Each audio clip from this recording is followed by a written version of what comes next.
biarkan hidup kami dipenuhi kekaguman akan Engkau, karena Engkau adalah segalanya dalam hidup kami. Terima kasih Engkau pertemukan kami dari tempat yang jauh, dari tempat yang dekat di tempat ini Tuhan. Bukan kebetulan, tapi karena kerinduan dari anak-anak-Mu, dari Melongo, dari Jepara, dari kota-kota yang lain, Jogja, Salatiga, kami bisa ada di tempat ini. Terima kasih. Secara khusus kami berdoa untuk acara pendewasaan dan juga pentabisan beberapa hamba-hamba-Mu yang sudah Engkau pilih dan Engkau tunjuk mereka untuk menjadi gembala, sebagai pemimpin, sebagai panutan. Engkau memberkati akan ibadah ini Tuhan. Kami percaya Roh Kudus, 2-3 orang berkumpul di dalam nama-Mu, Engkau hadir bersama dengan kami. Karena itu Engkau yang beracara di tengah-tengah kami Tuhan. Terima kasih, berkati di daerah Bandungan ini. Mereka masih menyediakan untuk kami bisa beribadah, melangsungkan upacara ataupun kebaktian yang sangat penting ini Tuhan. Memberkati dengan kedamaian sukacita lingkungan yang ada di seluruh kota Bandungan. Terima kasih, kami mau mendengarkan firman-Mu. Biarkan Engkau berbicara kepada setiap kami, tidak terkecuali. Terpuji nama-Mu, dalam nama Tuhan Yesus kita percaya bersama-sama mengatakan amin. Puji Tuhan. Shalom semuanya. Senang sekali bisa bertemu di Bandungan, tempat yang enak, yang dingin ya, jadi sejuk ya. Saya nggak tahu kalau di daerah Jepara atau Bencana apakah masih panas. Panas ya, karena dekat sekali dengan pantai. Pantainya banyak sekali, pantai Bandungan, pantai ini, pantai itu. Luar biasa sekali. Bersyukur. Jadi setiap saat ke pantai tinggal 10 menit mungkin ya. Iya, kalau dari kita dari Salatiga masih jauh. Aduh, bingung mau ke Pantura atau pantai selatan. Pantai selatan ke Jogja mungkin ya. Pangandaran atau Pangandaran ya. Jauh ya. Kita nggak punya pantai. Bukan apa. Jadi masing-masing disyukuri ya. Jadi saya bersyukur untuk hambanya para Bantias, ternyata hari ini ya, tanggal 20 September 2021 secara resmi teman-teman yang dari JKI Hosana Melongo ya. Berapa orang dari Melongo? Misi katanya? Oke, puji Tuhan ya. Sama JKI El Shaddai Mayong ya. Iya, puji Tuhan. Iya, ini tim yang solid, tim yang kompak. Saya rasa beliau mungkin dulu mengharapkan nggak salah Mei ya Pak ya, rencana ya Mei tanggal 20 berapa itu rencana, tapi manusia boleh berencana dan akhirnya tertunda-tunda ya, sampai sekarang akhirnya bisa terrealisasi. Kalau tidak di tempat ini mungkin juga masih tertunda-tunda ya, tapi Tuhan begitu baik, jadi kita bisa melaksanakan akan ibadah sekaligus pentabisan dan peresmian bagi teman-teman yang ada di Melongo dan juga di Mayong ya. Pak Disutanto ini masih suasana berlibur, masih di Hawaii ya. Hawaii itu pantai yang indah di Amerika. Kalau terbang dari Hawaii ke LA itu masih 4 jam 5 jam ya. Dikenal dengan pantainya orang honeymoon ya. Ya, jadi indah sekali. Kita ada berita duka pendeta kita yang meninggal, tapi saya nggak beritahukan sama beliau karena nanti nggak enak suasananya. Mereka lagi berlibur kok diberitai pendeta kita yang meninggal dunia. Bukannya kita nggak care, tapi oke lah. Biasa kalau ada persoalan-persoalan yang seperti itu nggak terlalu penting sekali, saya tidak sampai beritahu beliau ya, karena nanti pasti kepikiran ya. Apalagi berita-berita yang wow, ya lah. Nanti pulang Indonesia aja baru saya ceritain banyak sekali seperti itu, biar mereka nggak sampai terlalu dibombardir dengan berita-berita ya. Puji Tuhan, tadi saya sudah dimakamkan jam 9, saya ikut Zoom tadi sebelum berangkat kemari ya, dan jam 10 saya berjalan, akhirnya saya selesai. Salah satu korwil yang ada di Jawa Timur, di Blitar ya, itu termasuk lama ya, JKI yang lama. Oke, puji Tuhan. Tapi kasih karunia Tuhan terjadi sehingga kita bisa melaksanakan akan ibadah dan juga peresmian pendewasaan dari teman-teman yang dari tempat yang jauh. Sekali lagi kita tepuk tangan untuk Tuhan Yesus ya. Amin ya. Saya percaya Ibu Bapak bangunnya dari pagi begini ya. Ya, oke. Masih segar kan? Iya, puji Tuhan. Ada yang masih haus minum boleh di bawah, enggak apa-apa ya. Kalau lapar tunggu dulu ya, masih ada waktunya. Jadi firman Tuhan lebih dulu ya, baru nanti makanan jasmani ya. Mari bersama-sama kita membuka satu ayat firman Tuhan di dalam kisah di dalam 1 Petrus pasal yang kelima. 1 Petrus pasal yang kelima, ayatnya ayat yang pertama sampai kelima ya. Kita baca bergantian ya, nggak apa-apa karena nggak ada overhead, jadi kita baca bergantian. 1 Petrus pasal 5 ayat yang pertama sampai kelima, jadi mudah sekali ya. 15 ya, 1 Petrus 5 ayat 1 sampai 5, 15 ya. Dan saya percaya firman ini akan memberkati kita semua ya. Saya baca di ayat ganjil, Ibu Bapak ayat genap sampai selesai ya. Gembalakanlah kawanan domba Allah. Aku menasihatkan para penatua di antara kamu. Aku sebagai teman penatua dan saksi penderitaan Kristus yang juga akan mendapat bagian dalam kemuliaan yang akan dinyatakan kelak. Silakan.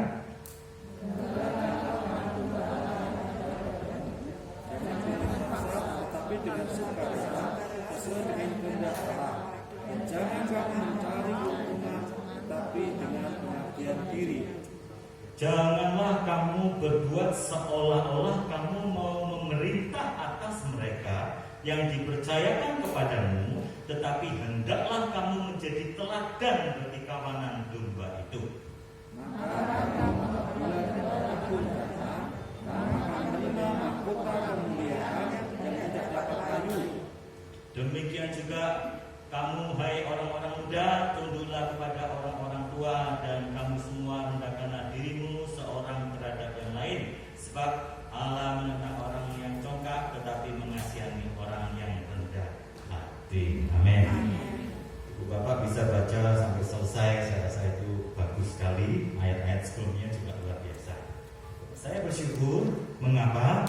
Karena kita tahu, biar lebih napasnya lebih enak, saya lepas kalau jaraknya jauh, nggak apa-apa ya. Gembala yang pertama kali yang ditunjuk oleh Tuhan Yesus siapa? Nggak apa-apa. Ada yang tahu? Pasti tahu dong. Ya, kita baca ini terus. Betul ya. Bukan Yohanes, bukan Matius, bukan Markus, bukan Silas, juga bukan Paulus. Betul? Tapi Petrus ya. Ibu Bapak, mungkin saya sedikit flashback. Kita tahu bagaimana murid-murid pertama kali yang menjala ikan. Betul? Siapa aja itu? Petrus, Andreas, Yohanes, lalu Filipus dan yang lain. Paulus masih belum masuk, betul? Ya. Singkat cerita, waktu itu Petrus dia mencari ikan, tapi bertemu dengan Tuhan Yesus di dalam Lukas pasal 5 itu bisa dibaca ya. Dia sudah mencari ikan sepanjang malam, tidak dapat apa-apa. Mereka akhirnya mendarat kembali ke pantai membersihkan jalan. Singkat cerita, Tuhan Yesus datang, dia pinjam salah satu perahu. Betul? Akhirnya perahu itu yang dipakai perahu Petrus, Simon Petrus. Lalu Tuhan Yesus mengajar dari tepi Danau Galilea. Ya. Dari situ akhirnya dia sudah menyampaikan firman Tuhan. Dia selesai, kemudian dia berkata kepada orang-orang waktu itu masih belum murid, mereka hanya penjala ikan biasa. Oke, tebarkanlah jalanmu ke sebelah sana. Singkat cerita, Guru, sepanjang malam kami bekerja, ya. Kami tidak dapat apa-apa, kan betul ya? Komplain sepertinya. Tapi baiknya akhirnya, oke, aku akan mentaati, betul? Akhirnya perahunya dibawa ke tempat yang lebih dalam, lalu menangkap ikan yang besar. Ya. Saya percaya kalau menangkap ikan yang besar, jangan di pinggir. Kalau di pinggir itu ikan teri, betul? Ya enak sih ikan teri untuk yang giginya ompong mungkin bisa itu ya. Tapi ikan yang besar itu harus di tengah laut. Ombak mungkin besar, badai mungkin ada, tapi di tengah itulah berkat-berkat ataupun jiwa-jiwa yang besar. Singkat cerita, Petrus dengan murid-murid, dengan teman-temannya, ayo ini datang ikan. Akhirnya kapal teman yang lain juga datang, lalu hampir tenggelam. Betul? Ya, Lukas pasal 5 itu Singkat cerita mereka sudah ke pantai, lalu mereka bersyukur. Wah, pergilah daripadaku, aku orang yang berdosa. Betul? Ya, ibu bapak pasti ingat kisah ini. Ya. Singkat cerita kemudian Yesus berkata, engkau bukan menjadi penjala ikan, tapi penjala manusia. Betul? Ya. Jadi saat itu lalu Petrus bersama dengan teman-teman yang lain, ibu bapak, itu sesuatu yang maaf kata bodoh mungkin ya. Karena apa? Karena ditinggalkan segala sesuatu. Betul? Lalu mengikut Yesus. Dia mencari ikan, sudah dapat ikan, ditinggal semuanya, malah mengikut Yesus. Ini maaf kata orang menganggap ini orang yang seperti ini ya. Dia mencari ikan, nggak dapat, menuruti Yesus, lalu begitu dapat ikan, semuanya ditinggal dan mengikut Yesus. Karena Yesus berkata, aku akan jadikan engkau penjala manusia. Posisi dari Petrus, dari penjala ikan, diangkat menjadi penjala manusia. Tentu luar biasa, tinggi, dan akhirnya dia mengikut Yesus. Dan dalam perjalanan mengikut Yesus tidak mudah. Karena apa? Karena mereka menghadapi berbagai persoalan, berbagai masalah, berbagai intimidasi, ya. Sampai akhirnya kita tahu Yesus mati di kayu salib. Tapi yang luar biasa, sikap Petrus, murid Tuhan Yesus ini yang luar biasa, ya. Karena apa? Karena dialah yang paling berani untuk spontan, ya. Saat Yesus berjalan di atas air, murid-murid ketakutan, betul? Dia berkata, itu hantu, betul? Ibu bapak, teman-teman, Tuhan dan hantu itu nggak beda jauh dari sini. Hantu. Tinggal akhir kata. Kalau ya berarti itu hantu. Kalau han, ya itu berarti Tuhan. Ya, jadi simpel. Saya sering singgung juga, hamba Tuhan dengan hambatan Tuhan nggak beda jauh. Hati-hati, jangan sampai hidup kita jadi hambatan Tuhan, ya. Karena Tuhan dan hantu beda jauh. Petrus berkata, kalau itu engkau, aku akan mendekat kepadamu. Yesus berkata, mari maju. Semua ketakutan, betul? Lalu Petrus berani dan dia berjalan di atas air. Itu luar biasa.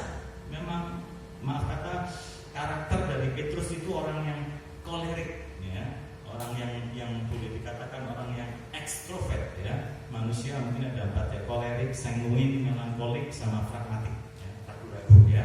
Melankolik suka nangis, ya. Kolerik itu maju memimpin, ya. Jadi tidak ragu, tapi dia berani, ya. Maaf kata, kalau orang Jawa Timur berkata mungkin ngomong dulu baru dipikir, gitu ya. Jadi orangnya langsung responsif. Itu Petrus, ya. Beda dengan yang lain lagi, ya. Ibu bapak kalau ingat juga bagaimana saat Tuhan Yesus ada di salah satu gunung Tabor, itu namanya itu dia tiba-tiba berubah muka, kemudian muncullah Musa dan Elia, ya. Muncullah Musa dan Elia. Waktu itu murid-murid, waktu itu Petrus, Yohanes dan Andreas, Petrus nyeletuk, Tuhan, alangkah bahagianya, aku akan memberikan kemah untuk kamu. Jadi yang lain masih bangun tidur, bingung, kok tiba-tiba melihat satu pemandangan yang indah. Petrus yang langsung berani menyampaikan, Tuhan, aku akan mendirikan kemah, satu untuk engkau, satu untuk ini. Tapi tiba-tiba lihat pada Yesus saja. Nah, kisah lagi kalau ibu bapak tahu, saat Tuhan Yesus akan ditangkap, dia selalu berkata, nanti di antara kalian ada yang akan mengkhianati aku. Engkau akan dipenjara bersama dengan aku. Tapi singkat cerita, siapa yang berani berbicara? Petrus. Tuhan, sekali-kali itu tidak akan menimpa engkau, betul? Yesus berkata, Petrus, ayam tidak akan berkokok sebelum engkau 3 kali menyangkali aku. Ya, jadi Petrus boleh dikatakan orangnya seperti itu, ya. Ada lagi kisah yang mungkin saya belum singgung. Saat mereka ada di Caesarea Filipi, itu Yesus bertanya kepada murid-murid, siapakah anak manusia? Petrus tidak menjawab, engkau adalah Mesias, betul? Lalu Yesus berkata, engkau namamu bukan lagi Simon, tapi namamu adalah Petrus, karena engkau adalah batu karang. Ya, jadi boleh boleh dikatakan sikap dari Petrus itu begitu luar biasa. Dan singkat cerita, dia pun juga akhirnya menyangkal, betul? Yesus 3 kali. Ya. Setelah Tuhan Yesus ditangkap, kemudian Yesus mati, ya, Petrus bersama dengan murid-murid yang lain kembali ke Galilea untuk menangkap ikan. Pada saat dia menangkap ikan, tidak dapat persis seperti waktu dulu refleksi berapa tahun sebelumnya. Kemudian Yesus datang pada mereka menyediakan roti. Ya, rotinya itu ada ikan 153 jumlahnya. Ya. Petrus begitu melihat ini, dia langsung sedih. Karena apa? Ini Tuhan Yesus yang baru saja disalib, mati dan dia bangkit. Ya. Kemudian di tepi danau Galilea, dia bertanya kepada Petrus, apakah engkau mengasihi aku? Ingat ya, Yohanes 1:21 ya, dikatakan 3 kali Petrus berkata, ya Tuhan, aku mengasihimu. Apa kata Tuhan Yesus? Gembalakanlah domba-domba. Jadi Petrus memang mempunyai satu karisma, satu wibawa, satu panggilan untuk menjadi gembala. Dan akhirnya dia mencatat dan menulis apa yang dia alami di dalam kitab Petrus yang kita baca ini. Ya, dikatakan demikian, aku menasihatkan para penatua di antara kamu sebagai teladan akan penderitaan Kristus, saksinya yang mendapat bagian dalam kemuliaan yang akan dinyatakan kelak. Gembalakanlah kawanan domba yang ada padamu, jangan dengan paksa. Amin. Ya. Nah, di hari ini ada Pak Gembala, ya, Pak Rumaji dan Ibu Gembala, Ibu Santi. Ya. Jadi gembalakanlah domba ini jangan dengan paksa. Tidak ada satu paksaan, tidak ada satu yang sepertinya itu dioco-ocoi, enggak. Tapi sadarilah, ini panggilan dari Tuhan, seperti Tuhan memanggil Petrus. Untuk apa? Dengan itu hidup kita akan bisa mengerti untuk kita itu menjadi berkat, mengabdi kepada Raja segala raja dan Gembala agung yang luar biasa. Ya, kita itu gembala-gembala kecil, boleh dikata seperti itu. Jangan kita merasa besar, merasa hebat, sudah nggak perlu yang lain atau nggak perlu siapa, tapi kita merasa super. Enggak, Tuhan nggak mau. Karena itu disinggung juga, rendahkanlah dirimu, ya, untuk kita tetap rendah hati melayani. Ya.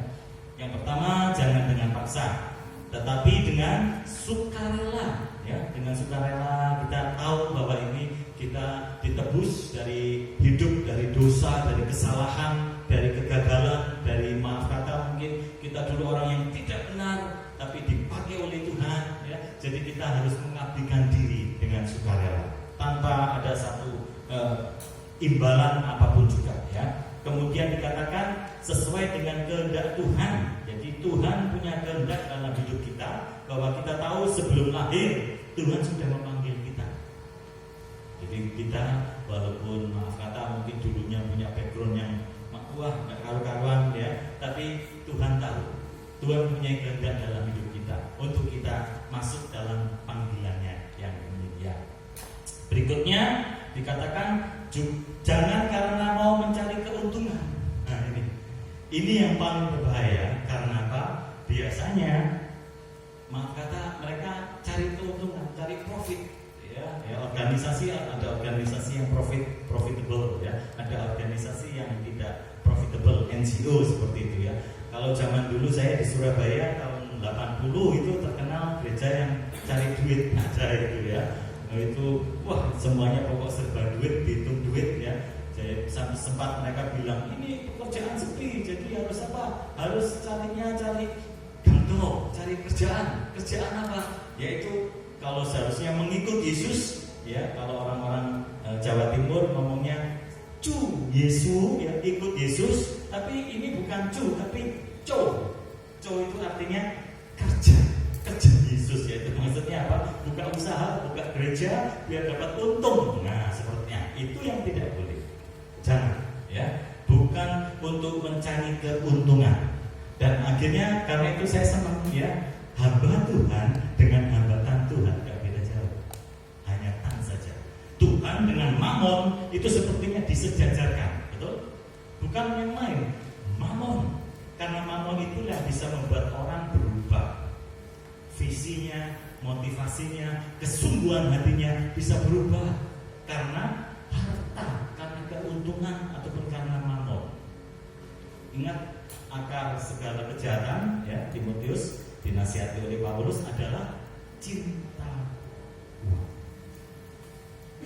Jadi itu menjadi satu tugas kita untuk kita hati-hati. Jangan kita untuk mencari keuntungan, ya, dijauhkan itu. Percayalah nanti Tuhan mampu memberkati dengan cara yang lebih lagi, ya. Disebutkan tetapi dengan pengabdian diri.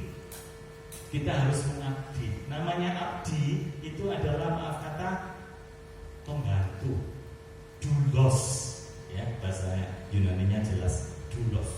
Namanya mungkin di daerah sini jarang ada abdi, tapi kalau di Jogja, betul ya Bu ya, di Jogja, di Solo ada masih abdi dalam, betul. Abdi itu apa? Semua hidupnya diserahkan pada tuannya, pada istilahnya mungkin ya, kepada pemimpin pangeran, kepada ini rajanya, mungkin Hamengkubuwono atau siapa. Dia mengabdikan diri, mendedikasikan totalitas. Dia nggak punya satu cita-cita sendiri, dia nggak punya satu keinginan sendiri. Wes, aku besok tak ke Israel gitu. Namanya abdi tidak boleh, Bapak.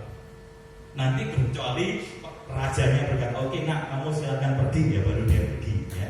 Hidup kita itu mengabdi seperti itu. Kita kalau ngomong sama yang kalau mereka ngomong sinuhun ya, sinuhun atau apa ya, harus tunduk, nggak boleh.